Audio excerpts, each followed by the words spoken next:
guys, this is Brad Lincoln from Pathway to Oz with another one of the COVID updates. Now this COVID update is current as of the 5th of October 2021, and there's been some very exciting news that has come out in the last week. That's why I'm putting this video together for you. I think there's going to be a lot of people very happy with some of the information I'm about to give you. So let's get right into it. Now the big one is the travel announcement. So Scott Morrison has announced that as the individual states hit the 80% vaccination rate milestone, now that's a double jab for 80% of the population, the states are going to open the international borders. Now this is huge news. So how this is basically going to work is, at the start, it's going to be Australian citizens, permanent residents who want to travel outside of the country and want to come back into the country. They're going to be the first cabs off the rank, so to speak.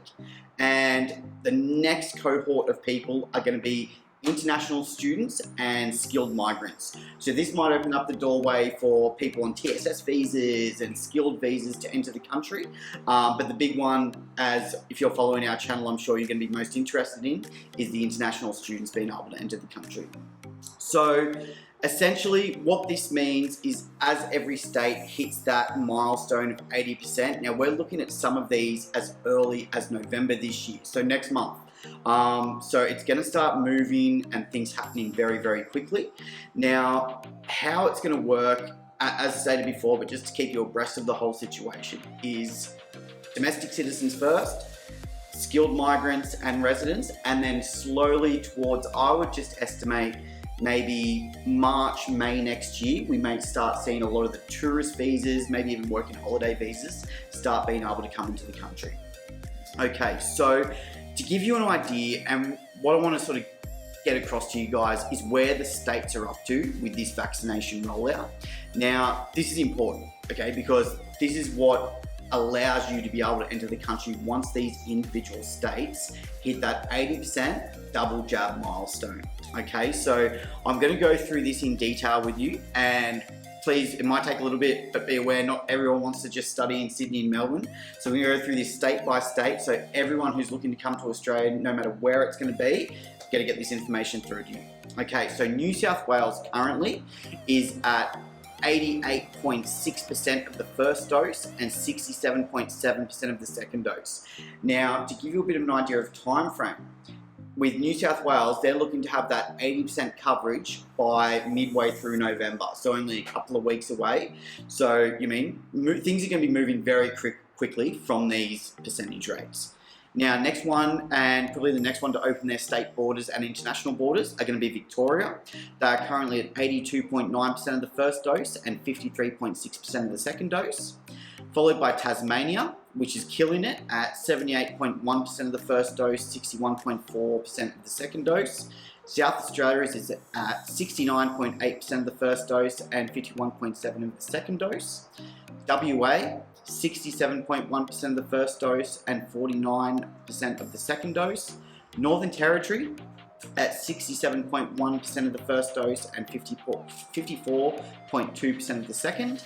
And finally, Queensland at 67.8% of the first dose and 48.9% of the second dose. So as you can see by those numbers given there, it's going to be a couple of weeks difference before each state starts opening up their borders. It's not going to take very long at all for these states to reach the 80% double jab rate, and we'll probably be looking ideally at all states being open by December 2021.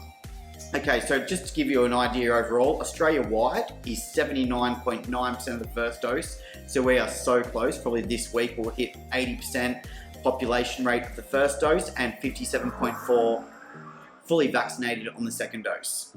Next up, we have travel bubbles and quarantines.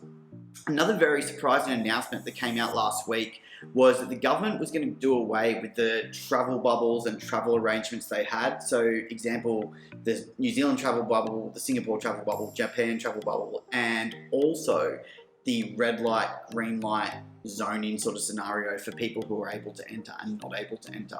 They've said they're doing away with this and all countries are going to be treated equally. It's essentially going to come down to the individual and if they are fully vaccinated or not. Now, what they've said about the Australian citizens and potential temporary and permanent residents who are coming back, e.g. international students, is that if you are fully vaccinated, by a recognised TGA approved vaccination, you're looking at maybe only going into a 7-day home quarantine.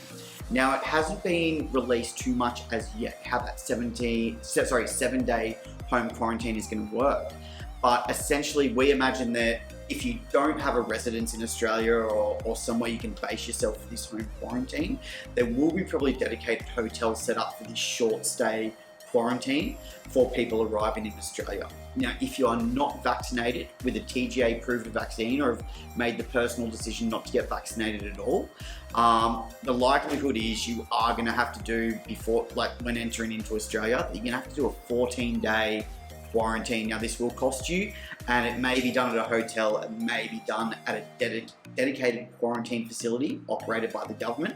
We'll keep you updated on this as it progresses. There's very little information at the moment, but I think it's moving forward in a positive way. With having that 7-day home quarantine, it's a much more affordable scenario than paying a couple of grand for a 2-week stay in a hotel at your cost. So guys, I hope there are a lot of people who are pretty stoked to hear this information. I know we've got a lot of followers and clients who hang out for these videos and are waiting for some really good information. In my opinion, this is some of the best information and best news I've been able to deliver to you guys probably in the last 18 months. We are literally at the end of a very, very long road, and I personally can't wait to welcome our clients and potential clients into Australia once they arrive, and very much look forward to seeing you all very soon. And as always, if you do have any questions or want to find out about your best options to come to Australia, please never hesitate to contact the team at Pathway to Oz via phone, Facebook, website or email. Thanks.